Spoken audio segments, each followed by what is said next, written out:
Good morning friends, अरु legal academy में आपका बहुत बहुत स्वागत है। फ्रेंड्स, आज हम बात करेंगे कि जो भी हमारे स्टूडेंट होते हैं जो एलएलबी करना चाहते हैं, यानी उनका लॉ में रुझान है, तो वो एलएलबी करने के फ़ायदे के बारे में आज हम बात करेंगे कि एलएलबी जो स्टूडेंट करना चाहते हैं वो बहुत ही अच्छा करियर ऑप्शन होता है। एलएलबी करने के बाद वो किन सेक्टर में जा सकते हैं, यानी उनके जो एलएलबी करने के जो बाद हम बताएंगे कि 7 फ़ायदे जो किस तरीके के हैं, वो किस तरीके से अपना करियर एलएलबी करने के बाद बना सकते हैं, तो इस बारे में बात करते हैं। तो दोस्तों, उसके लिए एलएलबी करने के लिए 2 तरीके होते हैं। या तो आप इंटर पास करके जो 5 ईयर इंटीग्रेटेड कोर्स होता है 5 साल का, उसमें एडमिशन ले सकते हैं, या आपने ग्रेजुएशन कर लिया है तो ग्रेजुएशन करने के बाद 3 साल के लिए आप एडमिशन एलएलबी में ले सकते हैं। तो इसलिए इंटर के बाद 5 साल के लिए होता है एलएलबी, और बीए करने के बाद यानी ग्रेजुएशन करने के बाद 3 साल में एलएलबी कंप्लीट हो जाती है। उसके बाद दोस्तों, जो 7 फ़ायदे हैं, पहला फ़ायदा आपको बताना चाहेंगे कि आप एडवोकेट बन सकते हैं। यानी बार काउंसिल ऑफ इंडिया का जो एग्ज़ाम होता है उसको क्लियर कर लीजिए। स्टेट बार काउंसिल में रजिस्ट्रेशन के बाद आप एक एडवोकेट बन सकते हैं, आप प्रैक्टिस कर सकते हैं लीगल फील्ड में। उसके बाद दोस्तों, जो दूसरा करियर ऑप्शन होता है कि आप जो एलएलबी करने के बाद जज की तैयारी कर सकते हैं।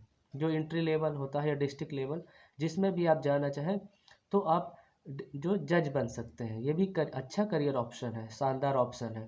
तीसरा होता है कि आप सरकारी वकील बन सकते हैं, यानी एपीओ, या अलग अलग स्टेट में अलग अलग नाम से जानते हैं। जनरली सरकारी वकील लोग कहते हैं। तो उसका एग्ज़ाम आप क्लियर करके आप सरकारी वकील बन सकते हैं, जिसमें बहुत ही अच्छा करियर ऑप्शन है। उसके बाद चौथा करियर होता है कि दोस्तों, आप बैंक में जो लॉ ऑफिसर की वैकेंसी आती है, तो बैंक में आप लॉ ऑफिसर बन सकते हैं, वहाँ भी बहुत ही अच्छा करियर ऑप्शन होता है। और पांचवा होता है, जैसे जो हमारे इंडिया में जो प्राइवेट कंपनी होती है वो भी लीगल एडवाइज़र रखती हैं, यानी किसी तरह कोई भी डिस्प्यूट मैटर है तो उसको रिजॉल्व करने के लिए, या कोई भी व्यक्ति कॉन्ट्रैक्ट ब्रीच करता है तो इस तरह के केस को रिजॉल्व करने के लिए लीगल एडवाइस जो भी लेने के लिए, या लीगल एडवाइज़र प्रॉपर वो हायर करती हैं।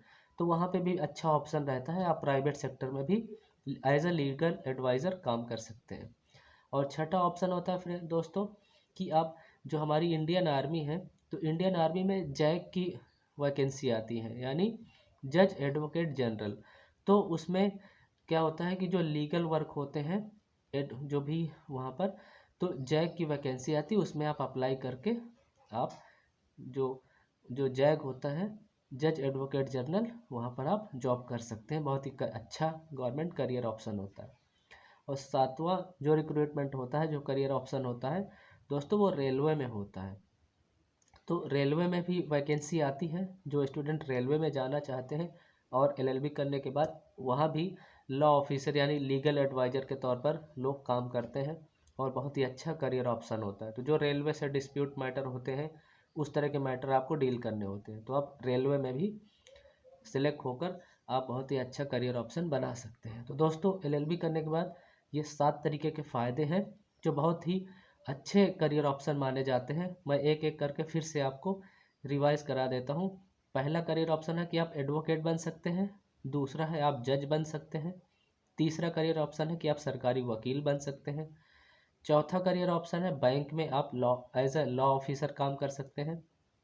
और पांचवा ऑप्शन है कि आप प्राइवेट कंपनी में जॉब कर सकते हैं। जो छठा ऑप्शन है, आप इंडियन आर्मी में आप सर्व कर सकते हैं, सर्विस कर सकते हैं, जेएजी यानी जैग के थ्रू। और सातवां करियर ऑप्शन है कि आप रेलवे में जॉब पा सकते हैं। तो 7 तरीके के फ़ायदे हैं एलएलबी करने के बाद। जो भी स्टूडेंट इच्छुक हों, यानी जिनके अंदर ये है कि हमें लॉ करना है, एलएलबी करना है, वो करके इस तरह के जॉब पा सकते हैं। दोस्तों, आज के लिए इतना ही। Thank you so much watching for this video. Stay connected and Jai Hind.